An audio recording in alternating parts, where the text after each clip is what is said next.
A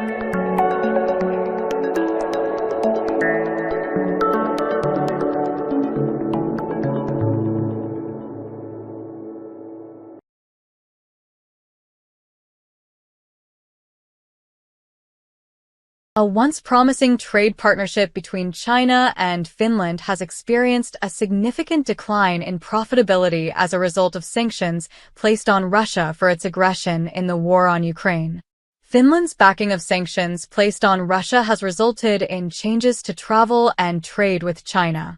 Once prosperous trade routes that ran through Russia have been severed since the onset of the war, affecting the nation's role as an important link between Europe and China. In the wake of Putin's invasion of Ukraine back on February 24, 2022, international organizations and governing bodies have called out Moscow's leader for his aggression. This eventually resulted in severe sanctions being placed upon the Russians, aimed at weakening their economy and war efforts. The European Union, in accordance with partners such as the United States, placed numerous sanctions on Russia's sectors, including finance, transport, and energy. They also prohibited the imports and exports of Russian steel. As an European Union member state, Finland is fully committed to the sanctions. In line with common policy, the European nation has also closed its airspace to any Russian aircraft. Although aligned with European Union policy, this decision has significantly impacted Finland's trade relationship with China. Before the war and the sanctions that followed, Finland was in a unique position in that its flights and trade routes could easily pass through Russian airspace, which allowed it to build a lucrative trade network with China. Finland's geographical location in Europe made it a hub for commerce and tourism, with multiple daily direct flights from Helsinki to Chinese cities. Before the war, Finland was just a 9-hour flight from China, as planes should fly straight through Russia. This made the country a natural choice for tourism and business travel, since other flights from China to Northern Europe would have taken much longer. However, the lack of visa-free access and sanctions put in place by Russia have made traveling and business increasingly harder for those entering or leaving the country. Finland opposes Russia's actions in Ukraine, consistent with the EU's common position, hence its avoidance of Russian airspace and decisions to prevent tourism from Russia, Consul General Timo Kantila said, via South China Morning Post. This means closing off the railway connection from or to Russia, which has consequently cut the connection from China to Finland. With the onset of the war and the restrictions imposed on Russia, Putin and his officials decided to retaliate with several sanctions of their own, per the Regtech Times. In response to Finland, Russia decided to close its airspace for flights, meaning the Scandinavian nation could not long prosper from the unique position it once found itself in.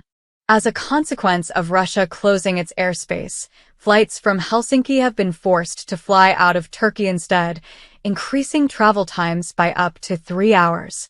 This has negatively affected routes, including Helsinki to Zhengzhou, with some flights being cut altogether. The Helsinki-Shanghai route has seen close to a 10% drop in scheduled flights. Regtech Times reports, Finland has seen a sharp decline in Chinese tourist arrivals, plummeting from over 40,000 per month in late 2019 to around 12,000 monthly in the past year, showcasing how the sanctions have ultimately affected Finland's tourism sector. The sanctions have affected more than just flights. Before the war, numerous railway connections played a significant role in trade between China and Finland. Trains, which previously transferred the 1,340-kilometer border between Finland and Russia, allowed for the movement of an unprecedented number of goods between the Scandinavian nation and China. Finland decided to cancel all train routes to and from Russia, which ultimately severed this once prosperous trade link. Before the conflict in Ukraine began, railway cargo was experiencing exponential growth, yet now it has been greatly hindered. Since the sanctions have been put in place, trade between China and Finland has fallen swiftly. In the first 5 months of this year, trade has fallen to $2.6 billion from last year's $3.3 billion for the same period.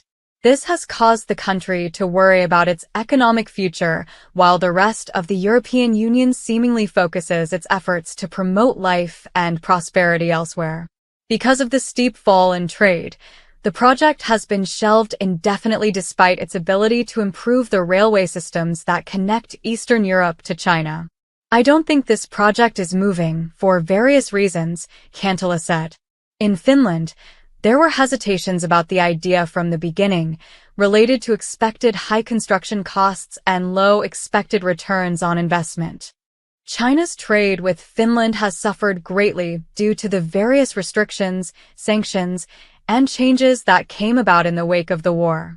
According to Chinese customs, trade with Finland dropped from around $3.9 billion during the first 5 months of 2023 to around $2.6 billion over the same timeframe this year. Economists suggest this drop in revenue showcases the effects of Finland's restricted connectivity with their former partner. Experts suggest the European nation's increased logistical challenges have negatively affected the overall trade volume with China, which still ranks as Finland's fifth largest exporter. The restricted travel between the two nations has also negatively impacted infrastructure projects. Finland and Estonia have been forced to shelve their plans for an 80-kilometer railway tunnel that would have connected Helsinki to Tallinn. The project initially garnered the attention of China, which may have contributed to keeping construction costs down.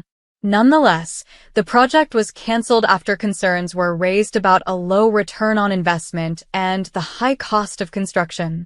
In light of the challenges, China still has some interest in Finland, most prominently in the sale of electric vehicles. Several Chinese firms have already expressed interest in investing in several Finnish-based EV battery plants. The recent decline in trade between China and Finland highlights the complexities that accompany changing geopolitical landscapes. In the end, the Scandinavians' previous role as the bridge between China and Europe has been severed, and the nation will undoubtedly have to look for new economic ventures with other countries. While Finland likely exited a recession months ago, the country, which is one of Europe's worst-performing economies currently, is trying to rebound from its biggest losses as the war on Ukraine continues. The end of a technical recession primarily means that Finland's economy has bottomed out and a turnaround is happening now, said Petri Malinen, an economist at Suomen Yrittäjät, an organization representing small and medium-sized enterprises. There is no reason to celebrate yet, though. While China is no longer a big source of trade for Finland, the country's trade relationship with Russia has grown significantly. Beijing is already Moscow's key supplier of cars, clothing, raw materials, and other products after Western countries imposed sanctions on Russia. Trade between the two countries has reached $240 billion, which is up by 64% since 2021, according to official figures from China. China is the only one to benefit from this trade relationship. Russian imports from China reached $111 billion and Russian exports to China reached $129 billion. As of 2023, China has become Russia's top trade partner. But Russia isn't China's biggest trade partner. 5 other countries, including the United States, trade more with China than Russia does. While Finland struggles to stay afloat, China has found itself in a sticky situation. The country has been accused of supporting Russia during the ongoing war by supplying weapons. China denies these accusations, but U.S. Secretary of State Antony Blinken notes to the BBC that nearly 70% of the machine tools and 90% of microelectronics imported into Russia come from China. In May, sanctions that targeted about 20 firms based in China and Hong Kong were announced. It said that one exported components for drones, while others helped Moscow bypass Western sanctions on other technologies. The Carnegie Endowment think tank analyzed Chinese customs data and found that about $300 million worth of dual-use items, which can be used for both commercial and military applications, are exported from Beijing to Russia each month. This growing concern had press in Italy asked Ukrainian President Volodymyr Zelensky if China was selling Russia weapons to use in the war. Zelensky said that President Xi Jinping told him that the country would not do so.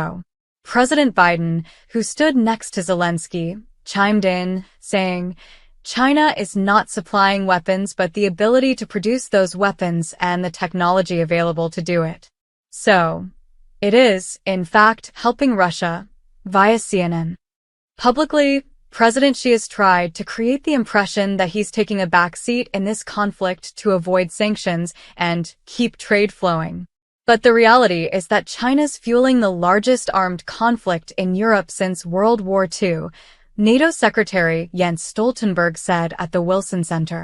At the same time, it wants to maintain good relations with the West. Well, Beijing cannot have it both ways. At some point, and unless China changes course, allies need to impose a cost. While the war has been catastrophic for Russia and Ukraine, the world is feeling the effects instigated over 2 years ago.